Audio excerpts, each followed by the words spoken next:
what motivates you to come into the orthopedic industry, orthopedic doctor? We have a huge opportunity here in India because Sparsh Hospital, how you are doing this? Is towards the law profession. I enjoy. So let us know our viewers. Our viewers are especially doctors, young doctors are our viewers, because this is B2B magazine and platform. So please let us know our young doctors who is just entered in orthopedics industry or practices. So what they should do and what you are doing here in technology like robotics and 3D printing.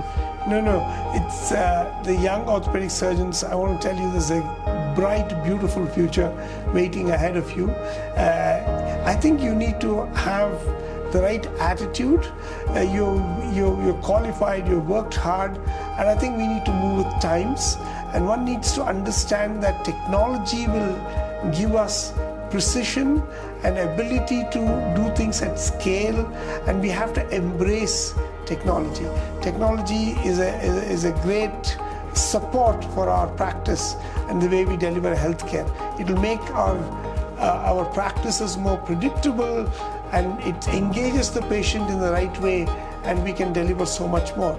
May it be robotics, may it be the O-arms, or whatever gadgets we have, the best of the scopes, also the robotics, which is taking joint replacements to a different level, but it's also into the terrain of spine and trauma and everything else.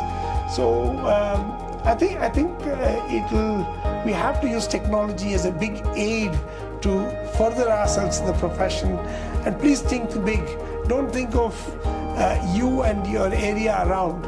With technology, distance become agnostic. We as a nation should be responsible to take care of much wider population. Our own villages, our own smaller towns need our quality inputs, but also the Africas of the world have nowhere to go but to look at India as a possible destination. Let us fly the flag of orthopedics high, and let's make our nation proud. Or we as an orthopedic community, what we can do can be spectacular, and there's all the possibilities staring at you, and I would advise you to embrace technology to make this a huge impact area. Great vision, sir. So what are the robotic surgery and 3D technology, they cope up with each other? 3D technology is the new kid on the block in terms of technology. What 3D technology does is gives us a huge armamentarium to be very precise in our planning. When we print a model and we hold it in the hand, play around and strategize exactly how to solve our problems.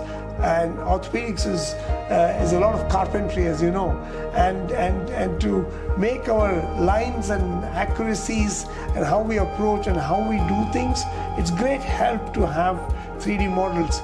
And fortunately, the technology is good enough to give us 99.9% accuracy of what actually lies within the human body.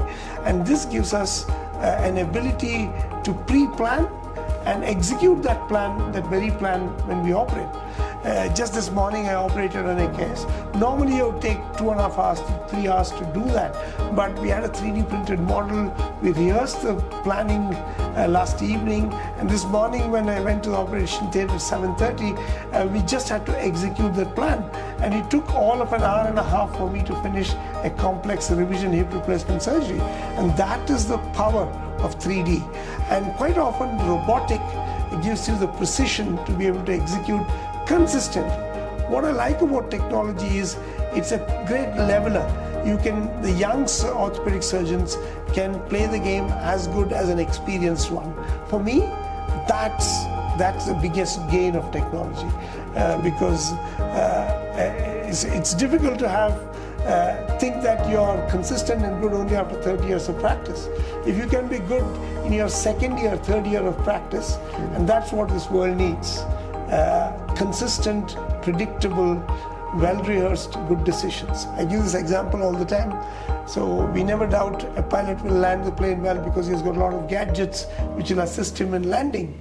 So should every orthopedic surgeon have enough gadgets and technology in hand to be able to deliver consistent results. Yeah, definitely 3D technology will be the game changer in orthopedics industry. So I would like to ask that I saw one slide in your presentation that you are focusing on digital health. Yes. And AI is the most common in everything. AI is coming. Yes. So how do you see that AI and digital will change our healthcare industry?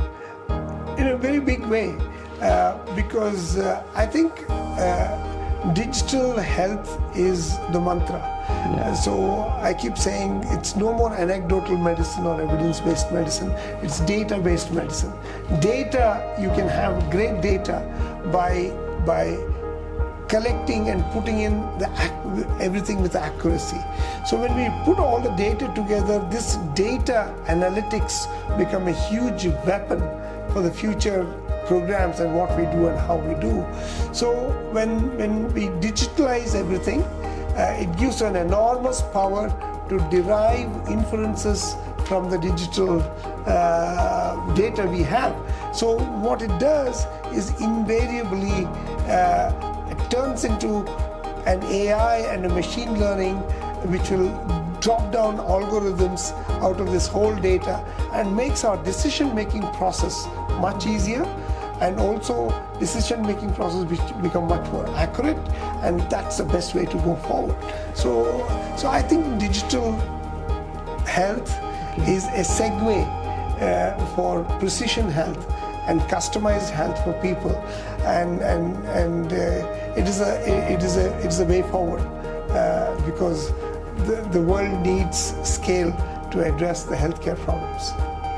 So we are at the last segment of this interview. So each organization to grow, he must do something for the society, something for the nation, something for academia. You have to, leaders create more leaders like that. So what is your plan in this direction to create more leaders, and what is your CSR plans? I'm glad you asked me this question because we don't consider Sparsh as a pure corporate hospital. I would like to say that Sparsh has a heart of a charity, a zeal of an educational institution, and we want to have the efficiency of a corporate hospital.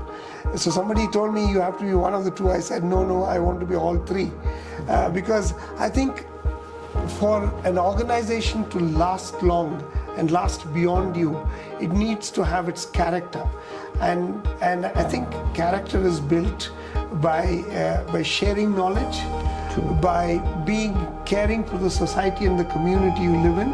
One needs to be relevant to the community you live in. Along with that, you want to be competitive and excel at what we do. So putting all of these together, I don't see as a dichotomy. I see it as a conglomeration of this. It creates a fantastic ecosystem for people to work at Sparsh. Education, we have D&B courses in a lot of specialities. Okay. We have a lot of students here, and students are wonderful people to be around. They'll keep you on your toes. You have to keep yourself updated, and they keep you young also, for that matter. And also we have fellowship programs. We have, just this year, we have got an FNB program in orthoplasty. 2 candidates have joined us, and every year we're going to have 2 candidates. That's a super specialization only in orthoplasty. In the same breath, I would say Sparsh has got a foundation called Sparsh Foundation. We do 2 major programs, but we do other things through the year. But 2 major programs. One on Children's Day, 14th November, we do 200 children's surgeries free of cost for very challenging musculoskeletal problems. These surgeries are life transforming, and we use it is our infrastructure, our skill sets, everything at our disposal to do this, to take care of these 200 children.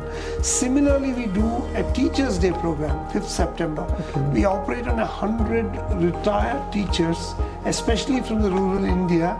We pick them up, we do camps and pick them up and do joint replacements for free.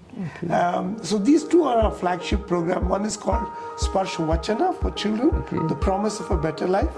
Other one is called Guru Namana, where we do 100 retired teachers free of cost surgeries.